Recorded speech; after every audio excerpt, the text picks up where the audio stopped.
Chosen One! Welcome to The Chosen One. I am your host, Qui-Gon Din, and today we are joined by Desert Spiral, and we're going to be talking about some royalty today. Hello, how are you all doing? Thank you for having me. Oh, yeah, definitely. We're talking this Padme love. She's been kind of seeing a little bit of resurgence. And you've been playing her with Pawns and Seven Scorch, I believe, if I'm right. What's the other side of the pairing? Yeah, so the main list that I am using Padme with at the moment, as you said, is with Pons and Seven Scorch, and then the main pairing for that is Mace Windu with Fixer and the 501st, and I've found that's pretty reliable at the moment, so I'm really enjoying that a lot. So, would you like me to go into it a little? Oh yeah, the Fixer spot is actually kind of interesting to me because I'm playing the same list except with Rex. So, tell me a little bit about yeah. the Fixer tech. Well, I think Fixer for me, I think works very well. Firstly, because he's Delta Squad, and with having Seven Scorch in the other side, it gives you access to the the name escapes me, but coordinated fire dice. So that can help the rest of the squad, particularly Pons and the 501st, in climbing their trees just a little bit higher. And it also, because Seven Scorch themselves do not have a coordinated fire, it gives a second one for for the list to kind of draw on. So that's one of the main things. The other point is that he's a tiebreaker with his I think it's Watch the Master at Work trait. But essentially, because the list has so much mobility and there's a lot of out of activation movement, having a tiebreak in that slot provides a lot of capacity for scoring, whereas Rex is very good on his own and provides solid activations and can move anyone rather than just clones.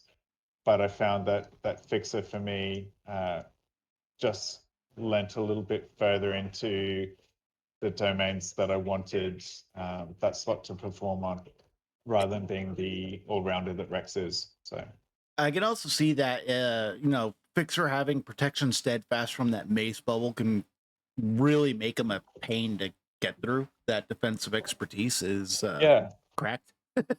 Absolutely. His defensive expertise is exceptional, and having the steadfast protection from Mace helps to alleviate his 8 health and make him just a little bit harder to displace. So the other thing is that his combat tree is quite good, and his expertise again is really good. So he's essentially a side grade of Rex in many ways, but he brings the tie break, and at the cost of having a slightly less powerful tactic, or side graded tactic, because it does have the clone recover instead of the hunter. And the clone trooper requirement for it as well is like, I can definitely see it. I've been liking the Rex play just because when I play Mace, I want as many pieces I can move Mace as possible. And that's just because of how easy a lot of lists can just turn his list off. But did you watch any of the games or do any testing with Boss and Padme, the full boxes together? As it's been kind of seeing some play over here at the recent GTs. But it's been I have seen some of the results. You go. It peters out though, like by the end of the tournament, and I do have a theory as to why. I think it has everything to do with the force economy of the list.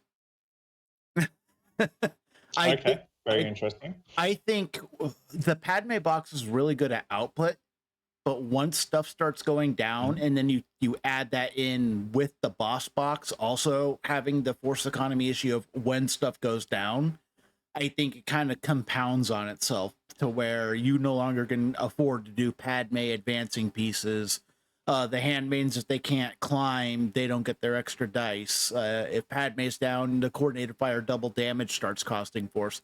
I think it starts adding too much cost to the force for the mobility of the list.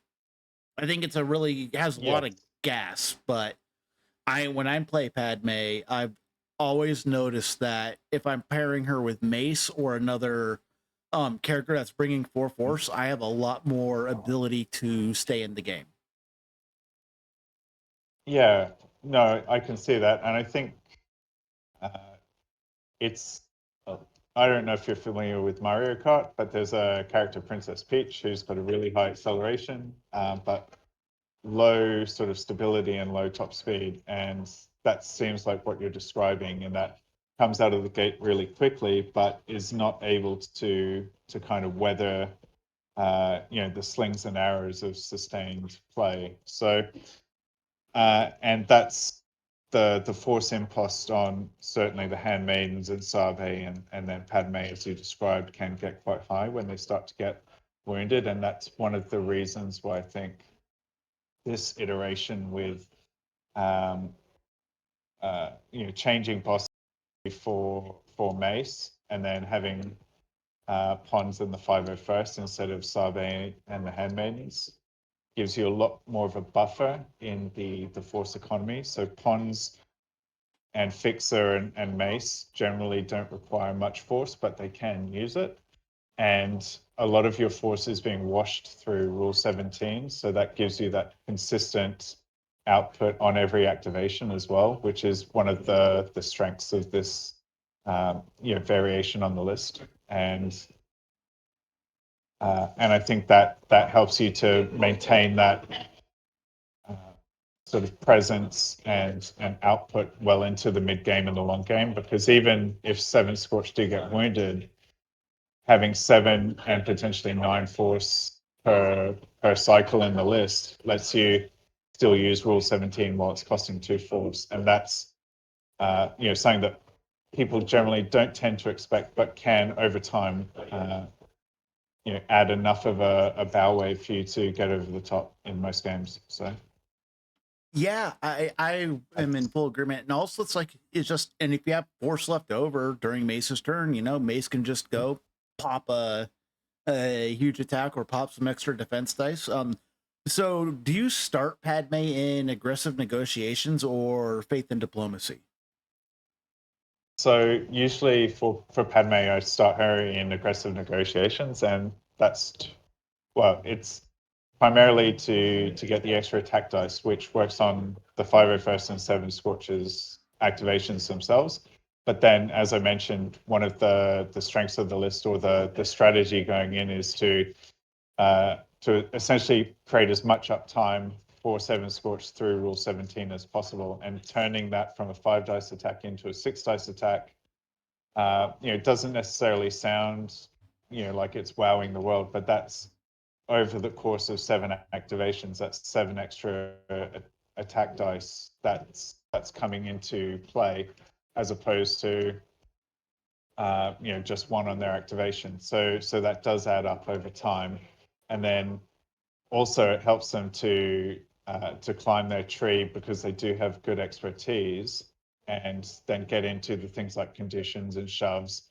And so if you're having an activation that maybe has a condition or a couple of shoves, and then you have 7 Scorch go and then add in 2 more shoves from potentially a different direction, that can really displace the resistance that is sitting on points. So I do tend to start her in aggressive negotiations, and then depending on the feel of the game, but typically by the end of her second activation, flip her to faith and diplomacy, and then put her onto a battleground point where the supports can continue to be a bother even if they do go down, and that has sort of the added benefit that you're kind of drawing fire into Padme away from your actually important pieces. So 7 Scorch become the fulcrum for the list, but if people are attacking Padme to displace her or get her off of the point, then then that's increasing their longevity, beyond what it organically would be. So I so also, there's just some little things there as well. So yeah. I also, what I love about the list, Padme's turns are extremely volatile in terms of her output. If she gets the chance to, focus and do the crack shot with the 10 dice in there, it can get really spicy. But even just her 7 die attack, moving around, make sure you have position, and then she has an expose on 2 on her aggressive negotiation side. yes. So you can do this play pattern like how Jin does. If Jin can get that 5 die attack, gets 3 damage and an expose off, and can tee up that 7 scorch 6 die attack, you can generally pretty much wipe anything you need off the board. It's very good. She can hit hard even with her 7 die attacks, and I love that because usually her old play pattern is that you would spend her force to advance herself somewhere on the board and then crack shot and shoot. She doesn't need to do that play pattern near as much anymore, I find, because I like having her kind of on the No. back half of the board until I need her to flip the faith and diplomacy to take advantage of the supports. And it's just a workhorse. Even pawns in the list, everyone in this list, and I think, correct me if I'm wrong, I do think the fixer does 3 damage on 2, right? On either side of his tree, or is it? Yes, Yeah. I think so. Everyone in this list. No, you go. Continue, Yeah, please. everyone in this list swing on 2 results can do either a mix of shoves and some damage, or they can land on that 3 or 4 damage with the condition, which means this list actually punches pretty hard when you start capitalizing in on the extra attacks you're making. The more mid-range like of this list, how it plays, and you're blitzing points, and because this is obviously a point control blitz list where you're really controlling the points and you being as longevity with your supports as possible. And I'm assuming you're playing this on shifting. Actually, the mission that I tend to take is never tell me the odds. Really? And That's part of that. That actually surprises me. And I'll get back to that in a moment, but I just want to go back to your previous point of Padme and her personal output. And that's something that tends to surprise people a lot, in that she, with her 10 dice, she has very good expertise, and she does tend to climb her tree, more often than not. And then that in itself is a surprise, because she does throw out a lot of damage and then has versatility of conditions and shoves and recovers. But then when you have 7 Scourge as a chaser off the tail end, so she can afford to Royal Command herself if she activates, very early in the draw order. And then because 7 Scorch are being advanced deployed through Pons's forward scout, if she advances herself and then dashes for crack shot and then shoots and then dashes 7 Scourge up, and then they also get a shove, then they can hit the midline quite comfortably as well. So there is, as you pointed to, a point control list and a blitz list, there is a lot of mobility in there as well. And getting back to Never Tell Me the Odds, again, one of the reasons for that, because the list does have so much mobility, it can quite comfortably play into odds. And then also because it has such a good economy, it can, and everyone is a kill piece. Essentially, it can afford to pay to challenge the odds and to accelerate its win condition. Even as you brought up before, Pons has 4 damage on 2 steps, and if he's rolling 8 dice because Fixer and 7 Scorch are around, he climbs his tree consistently, and that's something that people again are generally surprised by, because his expertise is really good. 1 expertise is 2 strikes, so he can punch above his weight as a 3 cost. Everyone it looks does down. tend Yeah, to, everyone's looking down on Pawns, and I'm like, the only thing that's bad about Pawns is the 7 health. That's the only bad thing about his card. Yes. But again, even that, and I brought this up slightly before with Padme, is that that 7 health is entices or encourages people to attack him because he's generally quite far forward, but he has no force abilities, no costs. So wounding Podens is almost beneficial to the list because it's drawing fire away from the more expensive targets. And the impact of wounding Pons is essentially negligible, unless it loses you the struggle, of course. So Yeah, Pons it's like I made this statement. I believe Pons has the best attack tree out of all of the 3 costs secondaries. I don't think there is a better secondary 3 cost that has as good of a tree as Pons. And everyone knows infiltrates a broken ability, and Pons's updated ability essentially is infiltrate. It gives you the ability to forward deploy on the Never Tell and on the First Contact, which is huge. And I do think Padme is a yes, must if you want to actively take Never Tell Me the Odds for a Republic list. I do think Padme is a must because advances are so important for repositioning your board, and she's the one piece in Republic that can do it without relying on, oh, I have to attack a target that's on a point and hope I don't knock the target off the point. Looking at Phil and Phil's clones. yes. So I Yeah, think, exactly. Like Padme can advance Mace out of the gate, which is helpful. But then even herself, she has repositions on her tree. It's on 5 steps, so it's hard to get to. But she can be very fast herself as well. Um, so I think the list or that this particular pairing in general has a lot of capacity to play on odds, and then also. Because Seven Scorch have innate, well, mostly innate steadfast and protection, you're less reliant on Mace being in combat. Even though he tends to stay in combat, I don't tend to find that people have the breathing room to kind of muck around with getting Mace out of melee. So, but again, if they do, if people are attacking Mace instead of the important targets, that's fine. So. oh yeah, Um, Mace is. My brother has like the philosophy. He sees Mace on the table, he just kind of ignores him. So, are you starting yeah. Mace in Vapad or Jedi Master on your first deck So through? typically on the first rotation, I'll start Mace in Jedi Master, and that's so that the list can burn bright and burn fast, and that's a lot of times, or when you walk around sort of a tournament or a con, and you'll see people generally tend to be very conservative with their force expenditure. And I think having Mace in Jedi Master lets you be very aggressive with your force expense. Once the Shatterpoint goes or he activates, are you still there? Yeah.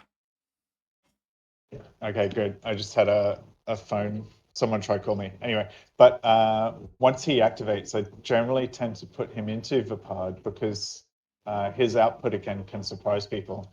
And uh, and again, it depends on the situation and the circumstance, but Mace rolling 3 extra dice can climb his tree quite reliably as well.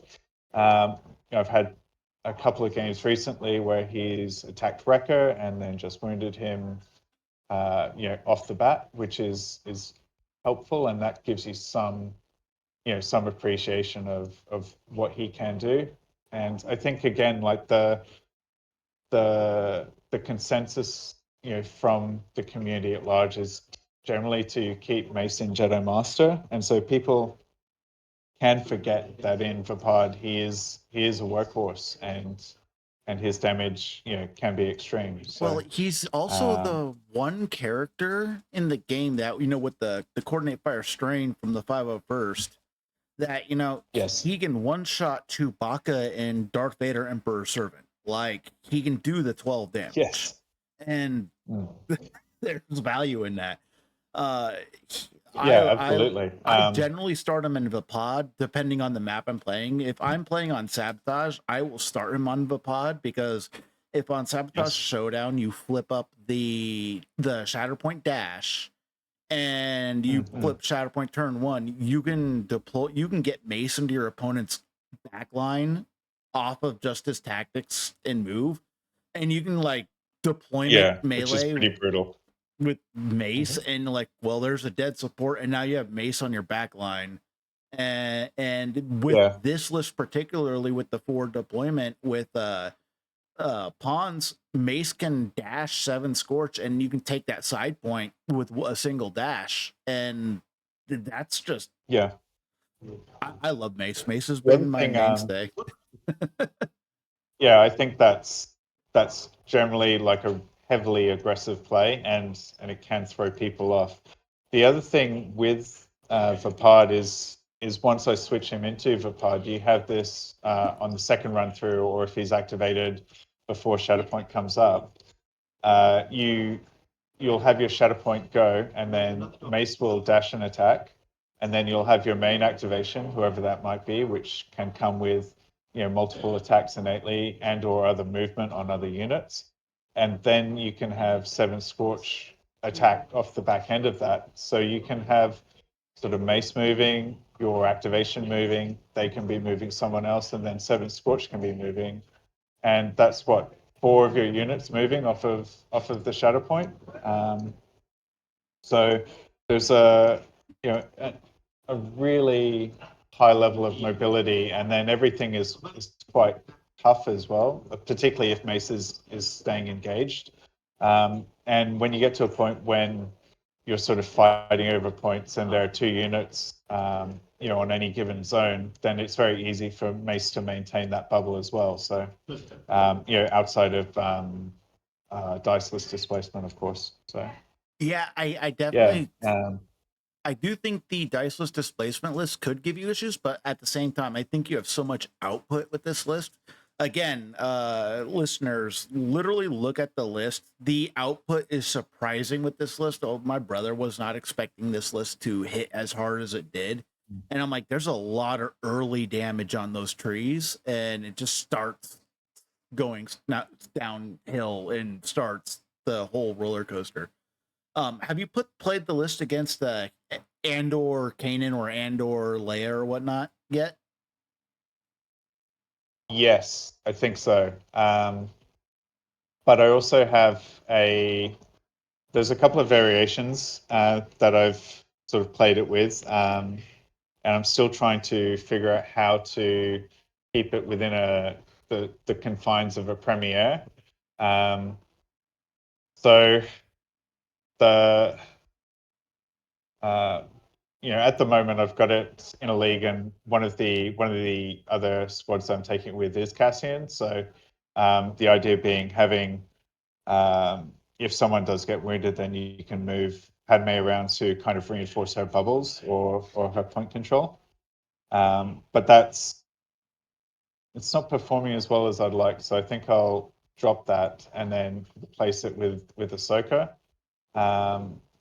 But getting back to your main question of taking it with or into Cassian +1, I haven't had too much experience in that particular matchup with it. But what I think, so and any sort of commentary on that is a bit circumspect. But I think, as you're pointing out, the output is very high, so it has the ability to kind of roll through, and keep critical pieces wounded. And then it also has 7 Scorch with their grenade, so you can sidestep Kanan's trigger to a limited degree. So I it also does have think, some tools to fight I into do that. think the big advantage into the list against Andor specifically is the speed. I think the ability to blitz points. I mean, you got, if you're playing Fixer or Rex, either or, you're running 4 pieces in this list that have tactics or the ability to move other pieces. You then have Rule 17, and Rule 17 does not have to proc. You only have to have one of the models within range of the character that is attacking, but the other one can be anywhere on the board and still get that dash. There's Rule 17 is wildly versatile, and um Yes. it's It's incredible. If you're the one using it, it's less fun if you're on the receiving end. So, so so but do that's a really good point you bring up in that if you, particularly on sabotage, if you have 7 scorch on the 2 wings, you only need to be next to one, but then the other one can dash forwards to steal or dash back to reinforce. Um, so it gives you a lot of there's a lot of out of activation movement, and back to your point about Cassian, that is a huge strength in being able to kind of blitz the points that you need to, and then use the innate kind of robustness of the list to stay on them. So, and then just every activation really is adding more movement, so you can just keep reinforcing and and hopefully touch wood, stick on them. So. I think it's really good. What would you say the weaknesses to this list are? Well, I think the weaknesses for the list, as we brought up, or touched on before, is probably includes diceless displacement, but then also, heavy burst damage as well, and uh, sort of models like Beta Jedi Hunter who can sort of burn down sort of 7 scorch, very quickly. I would say anyone uh, who can sort of wound consistently and quickly 7 scorch will probably do well. But the caveat to that being that Rule 17 does work, while they're wounded, and then the list does have the force to sustain, its use through a wound. So, but It's why Mace is so important to this list. He yeah, correct. he is the one primary that helps this list with the force economy in a way that none of the other Republic primaries can. I do think the Jedi Hunter Mundi list is probably a list I would not want to put this against, because um Yeah, the I that think list, that's a good call. So, everything, it's like how it has a really good matchup against the boss list right now. Vader Mundi is probably the best list to put up against Delta Squad type lists in general, because everything can wound. yes. The Padawans have the potential just to wound anything in your list, and that's already a issue.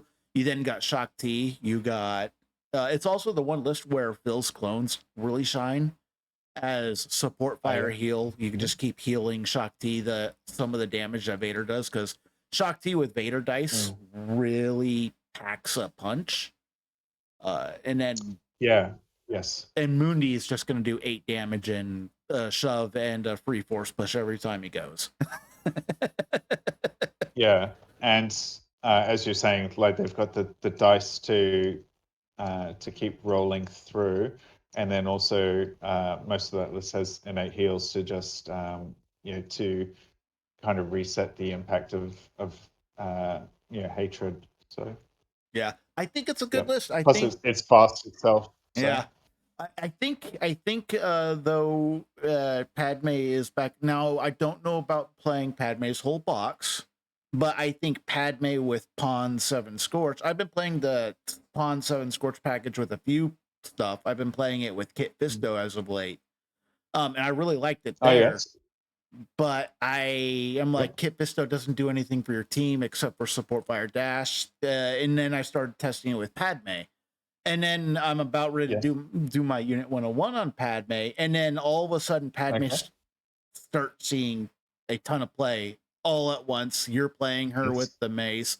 The people are taking her to the GT, and I'm like, okay, what's with the Padme love all of a sudden?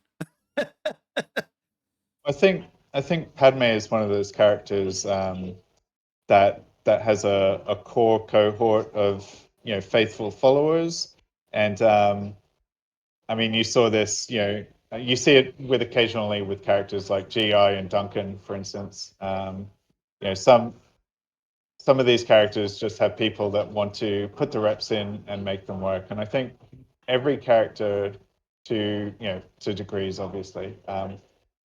if you spend the time and find a way to make them work, then most of them are playable and you can get success with them.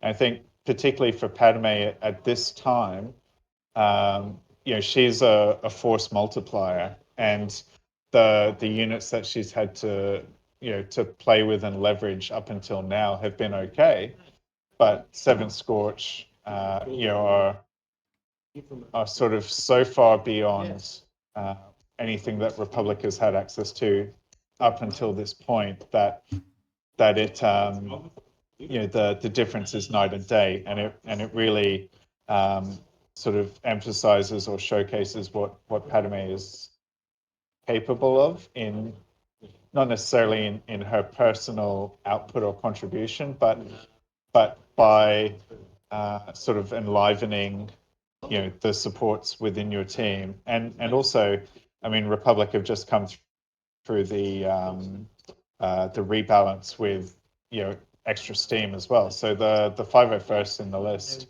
with 8 health now and with a superior I love sort the of combat 501st. tree and and expertise, like they do really well. Like, and when you're throwing them with 9 or 10 attack dice, then suddenly they're climbing their tree, to 3 or 4 steps, and then you have again rule 17. I'm feeling like a broken record now, but like rule 17 coming on the tail end. So they're sort of wounding people, moving 3 bodies. One of the conversations going around recently is about how Riff acts like a third support, and that's true. And on the flip side, Seven Scorch are acting like a bolt-on or a Warcaster attachment to each of your other Republic units, and that just gives you so much versatility in the game.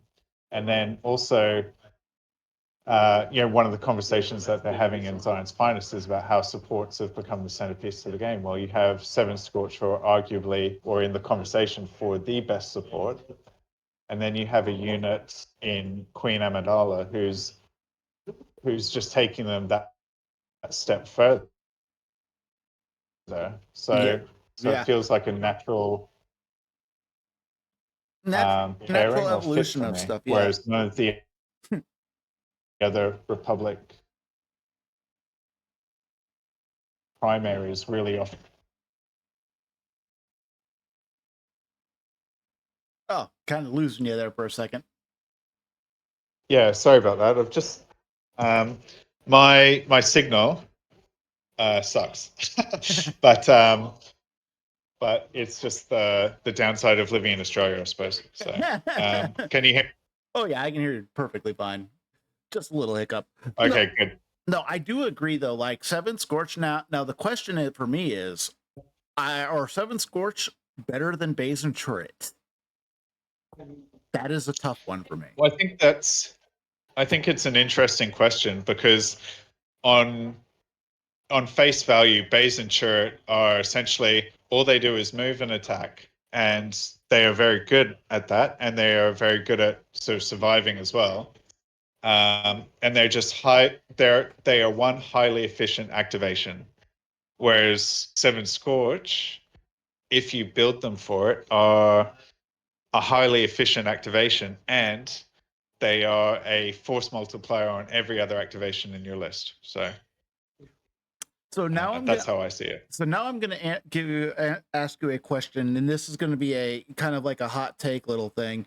Do you think Seven Scorch are better if you're playing full Delta box, or if you are playing them specifically in a Pawns Seven Scorch package in a list that is built around utilizing Rule 17?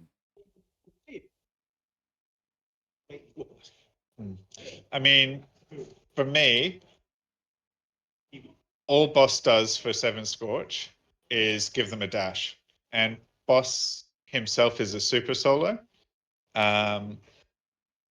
and so I think using, if you get rid of Boss and keep Fixer and Seven Scorch and then build to that, I think you have a stronger overall list than sort of Delta Squad +1. So yeah, I just think Well, that's my thought, um, but that's not to say it's the only thought. So Yeah, I love this world we're living in right now. And for all you listeners, the reason why Mace Padme is such an interesting concept of it returning back to the fray.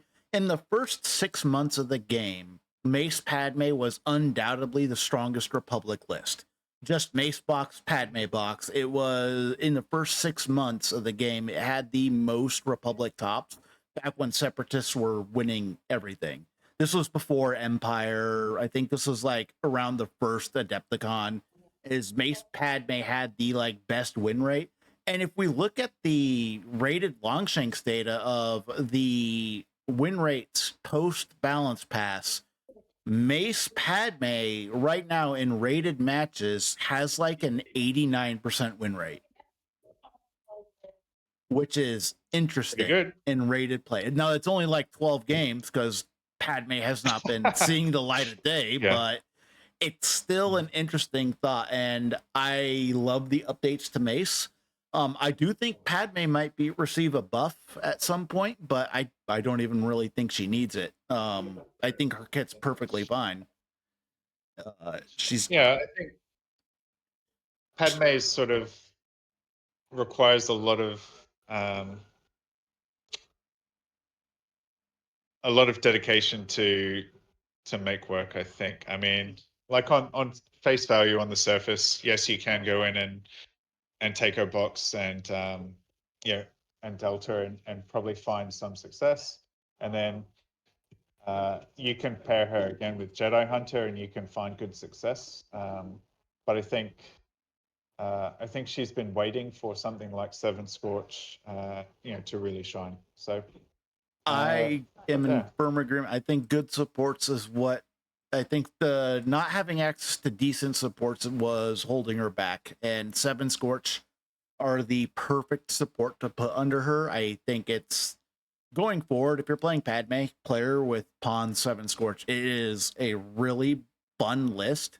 It is a lot of blast playing it, and 6 die rule 17s are kind of a drug. And Padme just yes, she's fun.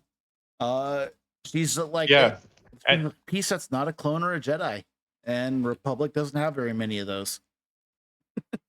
no, and she was also, I think, the first Republic primary with a ranged weapon. So that's um, an interesting point of trivia. The other thing I will say is, even though I think the Mace list is really great, I'm also thinking about how would I pair her with, say, Cad and Han and Chewie and somebody else, and then that way you've got Han and Chewie as Republic characters, benefiting from Servant of the People, and then also activating Rule 17 on the same time, and then I think you have some really, really crazy support activations. So, Oh, but Aura Singh gets interesting in that context as well.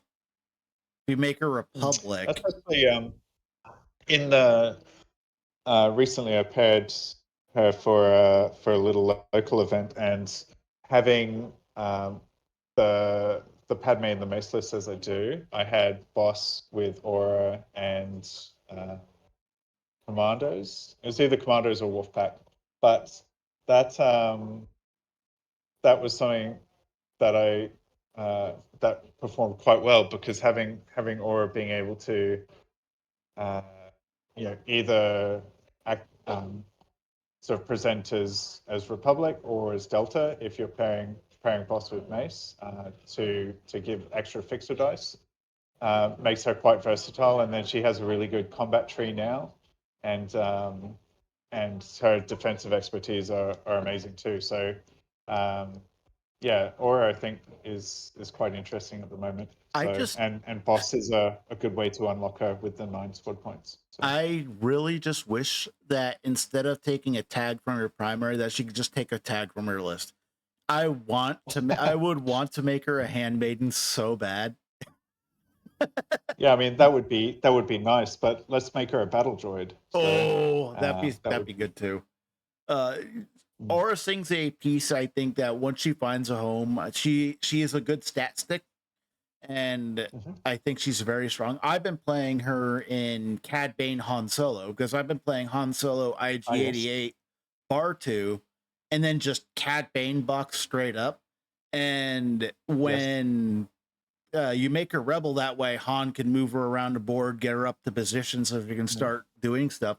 And then when you know, add +3 dice to her attack, she kind of full trees and just kind of melts everything, which moves Han.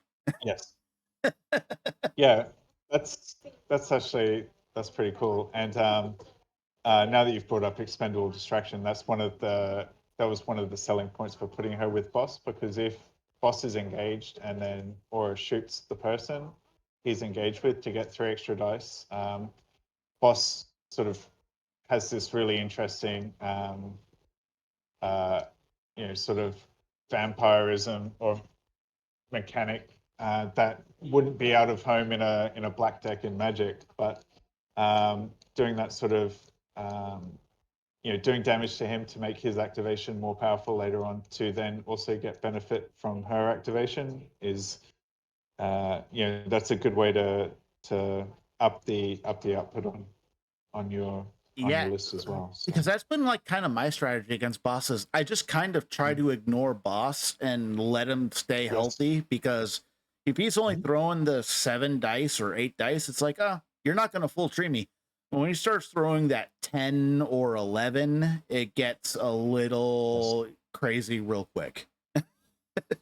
Yeah, that's much more reliable for him from there. So um, yeah, so I think uh, sort of moving the conversation slightly over, Republic's in a very good spot for experimentation right now. But I'm really happy with how Padme and Mace is performing, and the things that they're able to sort of do, but then also how flexible they are in terms of being able to attack the different mission sets as well. So I love it on shifting. 3 of your mm, activations in your list, and you could just take the midline, which is great.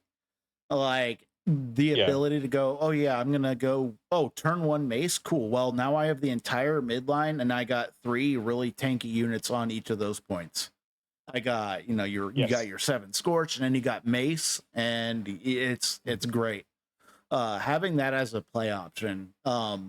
Shifting is interesting. First contact gets interesting. Like I don't think there is a mission that list can't play on. I think I'd try to avoid sabotage if you're going up against Vader Jedi Hunter, but yeah, like outside of that, I think it's so interesting that you're actually bringing it for Nevertell, and I mm, actually really, really like that idea because I'm like in my Republic Premier list. I'm trying to find what do I play for Nevertell, and I'm like it's probably going to be Mace Padme, but hearing that you're mhm, actually bringing that as your mission of choice actually encourages me to stick with playing this full Republic mix and match because I like 2x2 lists. But they kind mhm, of bring the issue of list chicken when you're playing a 2x2 and it's a clear yes, 2x2. yeah, Your opponent they get knowledge. They have a 50% chance of they can put their best list into your matchup. And by doing the Republic mix and match, because I have Kiara Invader as my other primaries, and ah, yes, I'm very confident with Mace Mundi as a counter to Cassian lists, specifically on Sabotage Showdown. I have enough okay, displacement. I have enough play into that list. I have enough health and whatnot that I can play that game. But when I'm playing against boss or empire, I want pure output. I don't want mm, just the scoring game. I want pieces that are gonna knock down. When I'm not having to worry about a revenge trigger, I want to be able to flex in a Vader list. And for me, it's Vader, Crosshair, uh, yes, uh, Jedi Padawans, and it's a flex list to literally just go up against Empire or Obi-Wan lists or Delta. I mm, want all the output, and then my Mundi list is just Mundi, Shakti, Phil's clones, and I don't even play ARFs anymore. I have been so down on ARFs because I do not like that. okay, I don't like the 4 defense they have in range, And against revenge lists, I actually prefer not doing a whole lot of damage to them with my shoving support. I prefer the heals Yes. because it helps top them off from Cassian's bomb and stuff like that. Mm. So the Phil's clones kind of just stay healthy, kind of stay in the back line. Uh, and then when I'm pairing the Mundi with Vader, because that's the only list Vader really slots into, is the Vader Okay. Mundi. The supporting Mm. fire heal is good on Shakti because she has no heals in her tree. Um, No. so when you use Vader dice with her, you're taking 2 damage. Well, I can take that 2 damage, turn it to 1 damage, and now I'm having this output where I can do 9 or 10 damage with a Shakti attack. So Yeah. No, I think that sounds really good. I think in in a world where sort of Baze and Chirrut are becoming a boogeyman, I think having Jedi Hunter to reach out and kind of punch them in the face repeatedly until they disappear, uh, is a solid strategy. So yeah, it's like um, revenge because I triggers. think he can. Mm. Yeah. Well, they also, if you can, because in the Cassian build they're sort of 90% on to be the Shatterpoint target. So if you can win them before they activate, and then they activate and then win them again, well, they're no longer going to be the Shatterpoint target. I mean, because if you're still in struggle 1 and they've left the board, then that's probably good for you anyway. So even Oh, if you have to seed struggle 1, removing Baze and Chirrut from the table seems like a good trade. So it's exactly going after Base and Turret and Rebel Commandos are wounds that I will take 9 times out of 10. I want their supports gone. If yeah, I can wound commandos before they activate, I will do it. If I can wound Base and Turret before they really activate, I'll do it. Especially when I'm Padme has a really strong ability to get the wound on Base and Turret because while their defensive expertise is decent, it's not crazy enough to survive the 10 die attack from Padme, then to follow up with Rule 17. You're gonna expose them. yeah. They're gonna take the like 7 or 8 damage from Padme, and then Mhm. and the trick is that if you can out wound early on the Cassian list, their revenge trigger doesn't really matter unless they're playing the K2SO variant.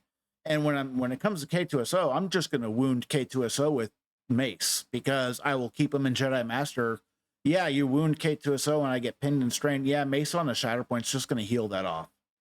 Um, it's Yeah, that's true. I mean, Pinder's train again for Mace because he has no force costs.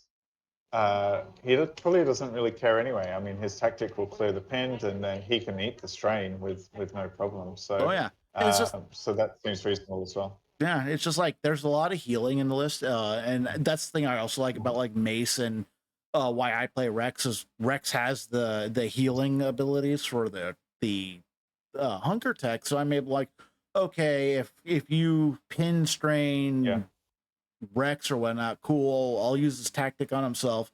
The tactical clear the dash. He's going to gain a hunker. Cool. He heals. That takes care of the strain. Now I have a yes. full Rex turn that I can do. Like, there's a lot I of mean, plays.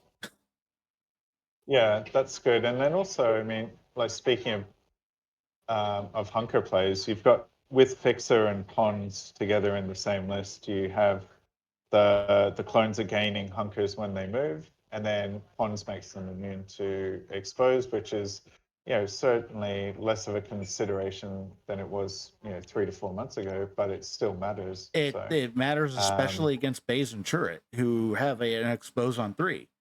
And well, yeah. they're So, likely to get that expose off. And, mhm. if they get that expose off, well, you're looking at a dead 7 Scorch because the second attack from Phase and Turret's probably going to kill them. I The mean, on the Shatterpoint probably. Otherwise, it's a dice game, but maybe. So yeah. Um, I think it I depends if guess we get in melee or not. yeah.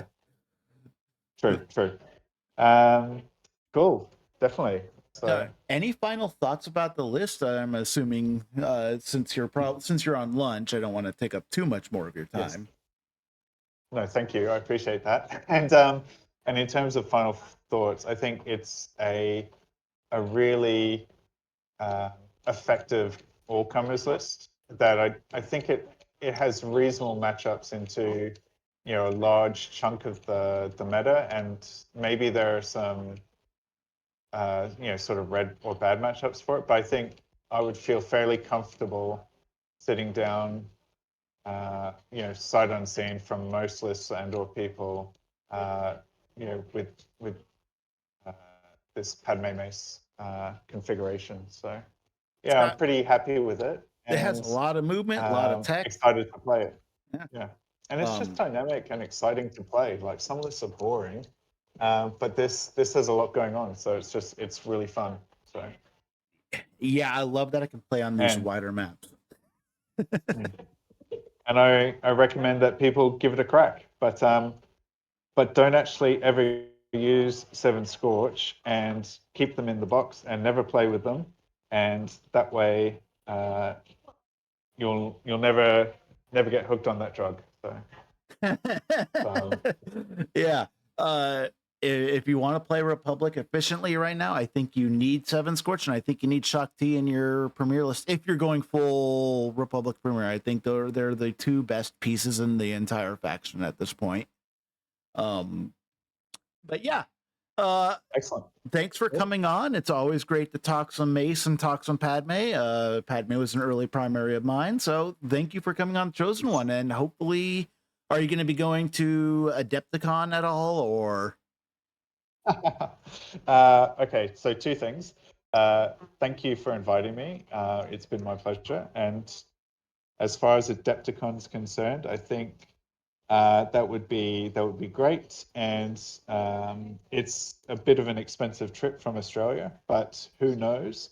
And certainly more likely that I'll be going to CanCon in January, which is the sort of the big Australian tournament at the start of each year. So, but I'm looking forward to hopefully taking Padme and Mace there, and we'll see how I go. So, well, good luck. I will be covering that event as well, and no, I hope to see you do amazing work with Mace and Padme. Thanks for coming on. This has been the Chosen One, a Star Wars Shatterpoint podcast. Where can people find you, Desert Spiral? Mostly at the moment just on Discord, and I'm normally in the Red Mando's Discord or the Rogue support, and also on the Zion's Finest Slack under either Spiral or Desert Spiral, or even Tobias on the Slack. So yeah, so if you want to reach out and have some questions, just let me know. Thank you.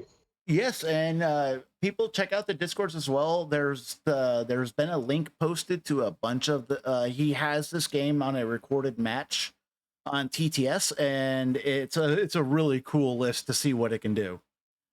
So give it a shot. Thank you for watching this episode of The Chosen One. If you'd like to watch the next video, you can watch the one in the link above. And if you want to listen to the podcast, you can listen to the playlist below. Thank you, and have a nice day. Thank you for your support. Please like and subscribe.